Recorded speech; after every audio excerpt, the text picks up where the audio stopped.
Hello বন্ধুরা, আজকে অনেক দিন পর আমি একটা মডেল বানালাম। তো যতটা পেরেছি নিজের মতো বানিয়েছি। অনেক দিন পর বানানো হলো। আগে এগুলো ছোটোতে খুব করতাম, স্কুলের কাজে লাগতো। তো আমি এটা বানালাম আমার একটা ভাইফোর জন্য। তো কেমন হয়েছে একটু জানাবেন। আশা করি ভালোই হয়েছে। অনেক দিন পর করলাম তো, তাই কেমন হয়েছে বুঝতে পারছি না। আগে আমি এগুলো খুব করতাম,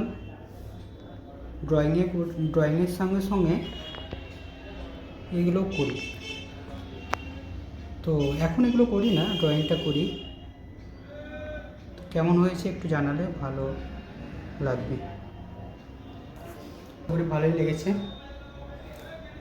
আবার পরে বানাবো।